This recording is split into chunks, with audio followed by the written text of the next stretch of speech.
Se não tivesse tanta gente frouxa, burra, despreparada no Congresso Nacional, o Supremo nunca tomaria esse protagonismo. O Legislativo deixou. Esse é o ponto. E eu acho também uma coisa. É difícil ter uma mudança institucional muito profunda, como o Acácio colocou. Mas eu acho que seria exemplar a prisão de um ministro do Supremo criminoso.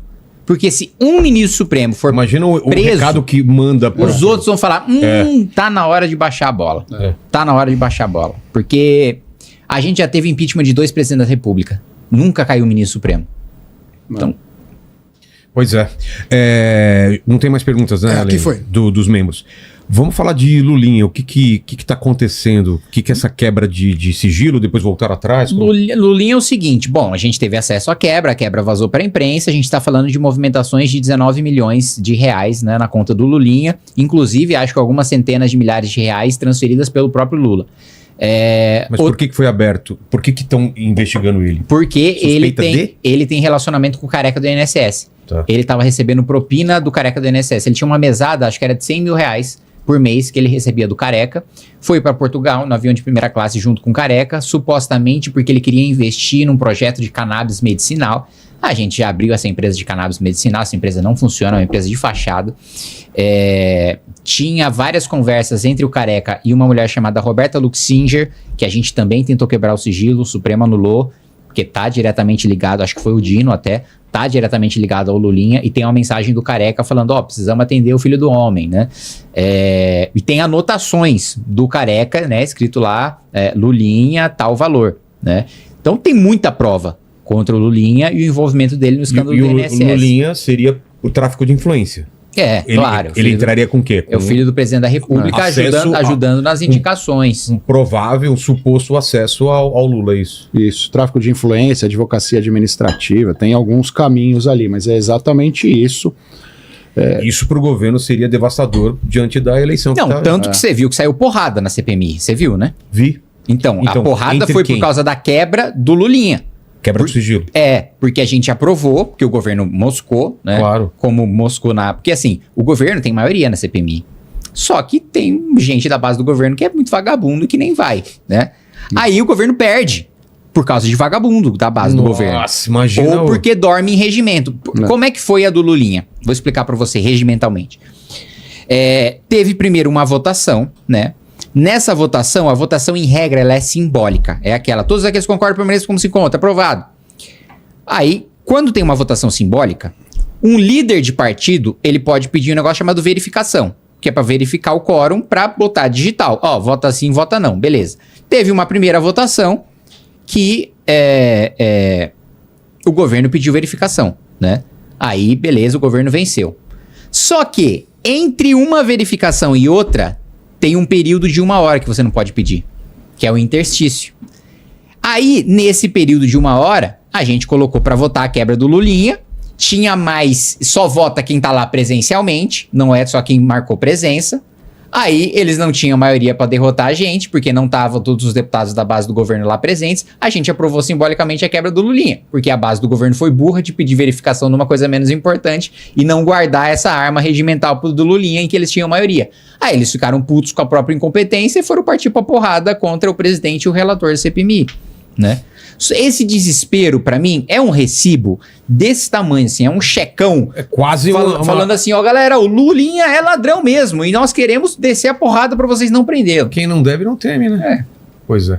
Filhos de presidentes dando problema de novo, né, Lê? Pois é. Senhores, abarcamos tudo? Tem alguma questão que faltou em relação ao Banco Master, Borcaro? Por causa de todas essas questões, está na hora de eleger um presidente sem filho. Olha só, cara.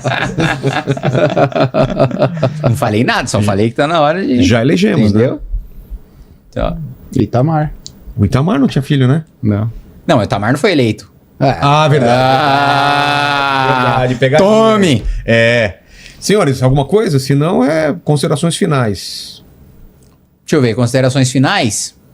O que eu posso falar pra você, Vilela? Daqui pra frente, o que você Tamo imagina fudido, que vai acontecer, talvez. Tá tudo uma merda. Porque a sensação que o brasileiro tem, a maioria, eu acho que eu falo pela maioria, que não vai dar nada. Você fala, esse pessoal é muito poderoso, vão fazer acordo entre si e a gente vai ficar vendo na vida. Olha, a sensação que dá eu vou entrar nisso aí. Eu acho que uma das principais razões pela qual a população brasileira não se revolta, não para o país, é desesperança. É porque fala, puta, tá tudo dominado, nada vai dar certo. E eu quero colocar aqui, porque não dá pra gente ver a política, a situação do país, de uma maneira imediatista. Né? Semana que vem, ano que vem, as mudanças acontecem numa perspectiva histórica, de décadas. Então, no século XIX, a Inglaterra era conhecida como um lugar de servidores corruptos, de gente que cobrava propina, né?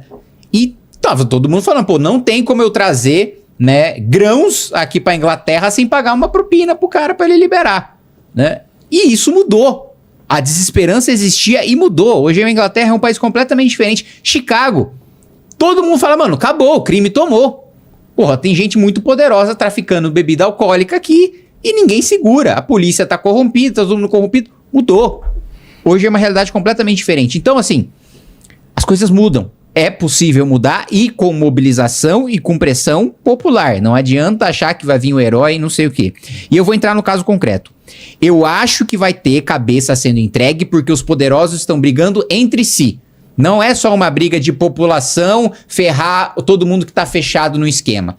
Quem está no esquema não está junto. Quem está no esquema quer entregar a cabeça um do outro porque tem uma pressão muito grande da imprensa, do sistema bancário que foi prejudicado pelo esquema do Vorcaro, pedindo uma cabeça, né? E quanto mais os ministros do Supremo querem reagir falando que a imprensa tá mentindo, que a PF tá mentindo, a PF e a imprensa vão piorar a situação dessas pessoas. Então eu acho, e eu já falei aqui da situação, Toffoli tá em guerra com o Lula, Lula tá em guerra com o Toffoli tá em guerra com os outros ministros do Supremo, o Acácio falou que o André Mendonça é um ministro isolado, pode ir pra cima de outros ministros, né? Tem ali os bolsonaristas querendo entregar a cabeça do PT da Bahia, o PT da Bahia querendo ir pra cima do Ciro Nogueira. Então, assim, eles estão brigando entre si, razão pela qual eu tenho muita convicção, por análise, não por torcida, de que uma cabeça será entregue. Agora, quanto mais pressão popular tiver, mais cabeças vão ser entregues e maior a possibilidade da gente fazer uma mudança institucional.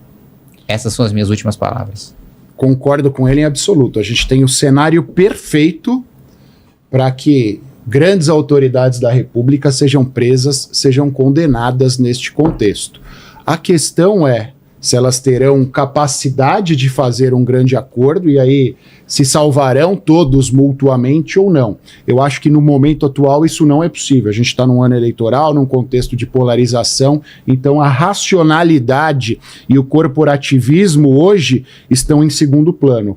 O nós contra eles acabam pautando a nossa política brasileira nesse momento e sobrepondo qualquer coisa. Eu acho que o nós contra ele é o cenário, nós contra eles é o cenário perfeito para que dê uma grande confusão no Banco Master. Pelo menos é a minha torcida. Se o cara chegou até aqui, primeiro de tudo, ele é alfabetizado o suficiente para entender o que a gente falou, que é um caso extremamente complexo. Eu quero me dirigir... E tá querendo saber, que é uma solução. Sim, com certeza. Eu quero me dirigir especificamente em relação a essas pessoas. A gente sempre coloca a elite, o povo, como se nós fosse... todo mundo que não está no poder fosse povo e elite fosse aqueles 50, 100 pessoas que têm alguma questão de poder. Sociologicamente falando, isso não existe. No Brasil, se você é alfabetizado, se você sabe concatenar bem o português, você já é elite. Você já vai ter um salário de 5, 6 mil reais que vai fazer você se transformar uma elite, não em relação a quem está em cima, mas em relação à grande vastidão de pessoas que estão embaixo. E não há revolução popular, não existe revolução popular. Toda revolução é de troca de elites, de uma por outra.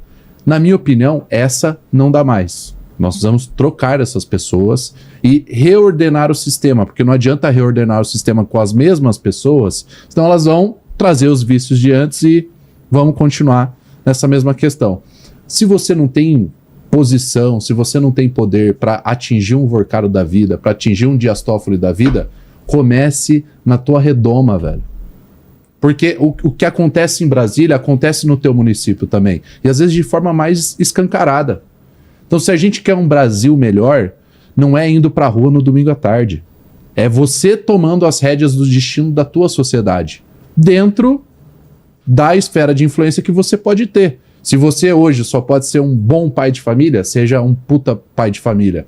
Valoroso, carregue seus valores. Se você pode ser um vereador, uma liderança comunitária, seja uma liderança comunitária. Se você é um empresário grande, utilize essa sua influência para mudar as coisas.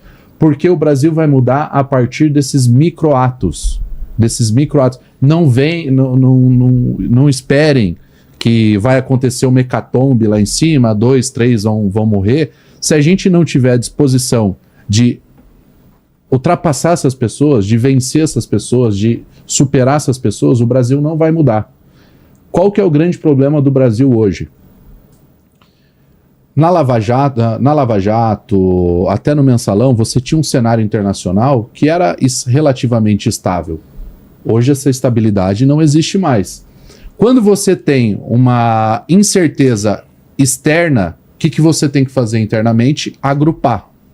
Então a gente está saindo da era da diversidade. Olha que bonito, tem uma menina aqui de sovaco pintado, tal. Olha como nós somos democráticos, para o tempo da unidade. Se o Brasil não souber construir uma unidade, um projeto para si, alguém de fora nos importará isso. Então, se a gente não acordar, talvez em 20, 30 anos a gente não tenha o Brasil que a gente... nem o que a gente espera, mas o que a gente já entende como normal. E quando a gente vai para fora, eu infelizmente não vim numa família rica, não pude conhecer o mundo antes de ganhar o Brasil de fato, né? Antes de ter dinheiro, ter condições para ir para fora. O Brasil está atrasado em tudo. Em tudo. E a discrepância é abissal, é enorme.